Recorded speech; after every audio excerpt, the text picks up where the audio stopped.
नमस्कार एवरीबॉडी, सबको मेरे प्रणाम। जय हिंद, सत श्री अकाल। मैं रॉबिन हिबू हूं, दिल्ली पुलिस से आईपीएस ऑफिसर हूं और मेरा जन्म अरुणाचल प्रदेश में हुआ है। मैं अभी डीजी रैंक आईपीएस ऑफिसर हूं, अरुणाचल प्रदेश से यहां दिल्ली में नौकरी कर रहा हूं। आज मैं अपनी जिंदगी के बारे में कुछ बताना चाहूंगा मेरे नौजवानों, दोस्तों। वैसे तो हर पुलिस वाला को आप देखते होंगे, बातें करते हुए सुनते होंगे, लेकिन आपको मैं इसलिए आज कुछ बातें बताना चाहूंगा। मेरे जिंदगी बचपन से बहुत ही दर्द भरी स्ट्रगल, कष्ट, पक्षपात से कि आज तक यहां पहुंचा हूं। हमारा स्कूलिंग, मेरे माँ पिताजी जो गांव में खेती काम करते थे, पिताजी तो आज दुनिया में नहीं है, माँ है। और मेरा पढ़ाई महात्मा गांधी सेंटर, महात्मा गांधी आश्रम, होम विलेज, उसमें से एक गांधीवादी गुनोबाइडो, जिन्होंने अपने सारा जिंदगी उस आश्रम में बैठ के हमें पढ़ाया, लिखाया, बहुत कुछ सिखाया, संस्कार दिया। और क्लास 1 से लेके 8 तक उस गांव में ना पानी, ना बिजली, ना सड़क, बस हम उसी आश्रम में स्कूल का दिन का पढ़ने के बाद में जंगल में जाकर लकड़ी काटते थे, अपना सब्जी ले आते थे, गांव से चावल जो भी मिलता था हम उस आश्रम पे ले आते थे। ले आने के बाद में ऐसे ही अपना 8 साल पढ़ाई किया। एक ही teacher, English, Hindi, math, science, सब कुछ उन्होंने पढ़ाया लिखाया, लेकिन हिम्मत हारी नहीं। हमेशा उस आश्रम में हमें बताते थे कि जिंदगी क्या होता है, देशभक्त क्या होता है, जिंदगी में आगे बढ़ने के लिए आपको क्या करना चाहिए। तो ऐसा हम चलते गए बचपन से ही। आज भी मेरा सिर पे अभी भी दाव है, अभी भी गड्ढा है, जहां पे मैंने लकड़ी बुक के बचपन से अपना आश्रम के लिए, गांव वाले मेरे पिताजी के लिए करके आज पढ़ते गया। उसके बाद में मैं high school zero government high school में पढ़ा, फिर लोकल कॉलेज पासीघाट में गया, फिर जेएनयू में आया। वैसा सुनने में तो बहुत अच्छा लगता है, चलो पढ़ गया, आगे जेएनयू तक पहुंच गया, लेकिन बहुत ही कठिनाई सहना पड़ा, दुख भरी पक्षपात सहना पड़ा, और गरीबी के भी कारण से भी बहुत कुछ मुझे जिंदगी में जो आजकल का बच्चे लोग मिलते हैं वो मिला नहीं है। लेकिन एक बात बिल्कुल ये तय था कि नहीं, कुछ बनना है, आगे जाना है। तो इसलिए मुझे बचपन से पढ़ाई लिखा में बहुत रुचि रखता था और मैं अपना माँ पिताजी का हर बात को सुनता था। और अपना वहां जो गांधीवादी जो टीचर है उनकी बात को अच्छी तरह से सुन के, चाहे होमवर्क दो, चाहे वहां में सोशल सर्विस करना पड़े, चाहे श्रमदान करना पड़े, हर चीज में दिल लगा के हम करते थे। आजकल का बच्चा जितना भी है सब कुछ अवेलेबल है, इंटरनेट है, मोबाइल है, रास्ता आ गया है, पानी है, बिजली है, सड़क है, फिर भी ना जाने क्यों हमारा जो पहाड़ों नॉर्थ ईस्ट वालों जितना भी नौजवान स्टूडेंट है, बच्चे हैं, भटक गया है। या तो वो एम्बिशियस नहीं है, या तो मेहनत करता है, या सब कुछ है, इसीलिए उनको और जिंदगी की जरूरतमंद का नहीं होता है। अगर आपको जिंदगी में बढ़ना है तो आपको मेहनत के सिवा और कोई चारा नहीं है। और अगर मेहनत भी अगर आप ईमानदारी से नहीं करेगा तो भी आप जिंदगी में आगे नहीं बढ़ेगा। मैं आपको अपने जिंदगी का कुछ दुख भरी पल को मैं आपको मैं बताना चाहूंगा।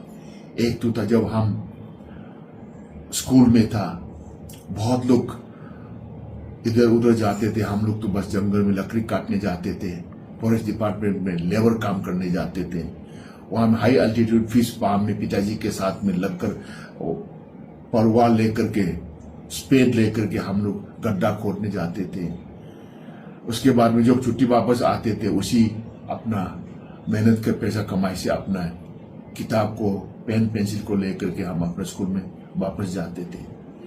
उसके बाद में जब हम आर्ट्स में हम पढ़ने गया, तो आर्ट्स में तो कोई भी हमारा गांव वाला, हमारा समाज इम्पोर्टेंस देता नहीं है। जब मैंने आर्ट्स में पढ़ने के बाद में मिटाई दिया सबको, मिटाई देने के बाद में मेरा एक बहुत बड़ा वहाँ लोकल अफसर, बहुत बड़ा अफसर था, उन्होंने कहा कि अच्छा ही चलो आस है, कुछ बाबू उबू बनेगा। बहुत दिल में दर्द हुआ, दुख लगा, लेकिन हिम्मत हारा नहीं। उस दर्द को मैंने अपना मेहनत में उसको तामील किया है, मेहनत में अपना पढ़ाई में लगा है। मैं जिंदगी में अपना आपको मैंने प्रॉमिस किया है कि मैं हिम्मत नहीं हारूंगा, दिखाऊंगा मैं अच्छा से पढ़ के लिख के। तो मैं हाई स्कूल में 2nd रैंक अरुणाचल में भी आया। मेरे लिए पढ़ाई के सिवा और कुछ नहीं होता था। जिंदगी में हमेशा कुछ बनेगा बोल करके, या तो मैं स्टेट का सिविल सर्विस अफसर बनना चाहता था, या तो IAS IPS बनना चाहता था, या तो मैं बहुत बड़ा प्रोफेसर बनना चाहते थे। उसके लिए मुझे हर जो गुनोबाई जिन्होंने महात्मा गांधी जो आश्रम में जो संस्कार दिया है, मेहनत करना है, मेहनत करना है, मेहनत करना है, वो भी ईमानदारी के साथ। इसीलिए उसको जज्बा दिल में रखते हुए आज मैं आगे बढ़ता गया। फिर पासीघाट कॉलेज में ग्रेजुएशन किया। ग्रेजुएशन करने के बाद में JNU में आया। JNU में पढ़ने लिखने के बाद में मुझे फॉरेन सर्विस मिला, लेकिन फॉरेन सर्विस मैंने नहीं लिया क्योंकि बचपन में मैं हाई स्कूल में NCC कैडेट में था, और उस NCC कैडेट में जब भी हम अपना परेड करते थे, वर्दी मुझे बहुत पसंद था, तो आज वर्दी लेकर के आज मैं आया हूँ। दूसरी बात, मेरे बड़ा भाई बहुत बड़ा डॉक्टर है, Lucknow king George medical college से चाइल्ड स्पेशलिस्ट है। जो वो MBBS करने जा रहे थे, सारे मेरा दीदी चाचा भतीजा सब आए, अपना मीट उत सुखा के दिया, कपड़ा दिया, पैसे दिया, बहुत अच्छा लगा मुझे। लेकिन जब मेरी बारी आई कॉलेज जाने का, ना जाने क्यों किसी ने मिलने तक नहीं आया। एनकरेज तो दूर की बात है। मेरे पिताजी हम दोनों स्टील ट्रंक में, एल्यूमिनियम ट्रंक में, मैं उसको अपना कंधे में उतारते हुए पिताजी हम दोनों गांव से लेकर डिस्ट्रिक्ट हेडक्वार्टर चला आया। उसी एल्यूमिनियम ट्रंक में बस नॉर्थ लखीमपुर तक चल के गया। बस में बैठे समय में रोया कि अकेला, ना जाने क्यों मुझे इस तरह से क्यों पक्षपात कर रहा है, जबकि अपना बड़े भाई क्योंकि इसलिए डॉक्टर बनेगा, इंजीनियर बनेगा। तो इसीलिए मेरा दिल में बहुत दर्द हुआ, लेकिन उस दर्द को, अपना आंसू को पीते हुए मैंने अपना मन में बना लिया कि नहीं, मैं जिंदगी में मैं भी कुछ बन के दिखाऊंगा। आगे निकल गया। दूसरी बात, जब मेरे 12वीं क्लास में तुम्हारा फॉर्म को अटेस्टेशन करना पड़ता है, तुम्हारा जो ST सर्टिफिकेट है, क्लास 12 पर सर्टिफिकेट है, उसको जो अटेस्टेशन करने के लिए जब हम हमारा डिस्ट्रिक्ट हेडक्वार्टर में एक ऑफिसर था, हमारा लोकल ऑफिसर था, जब हम उसको अटेस्टेशन करने गया, मुझे 5 घंटा रुकाया, पूछा तक नहीं, बाहर में इंतजार करता रहा, भूखा प्यासा। जब वो अपना 3 बजे के करीब में खाना वाना खा के उसका पियोन ने बताया कि कोई हमारा गाँव से आया है, इस बच्चा का अटेस्टेशन करने आया, तो उन्होंने बुला लिया और बिना देखे हुए साइन करके मुझे देखा तक नहीं। पूछने का तो दूर की बात, एनकरेज करने की तो दूर की बात।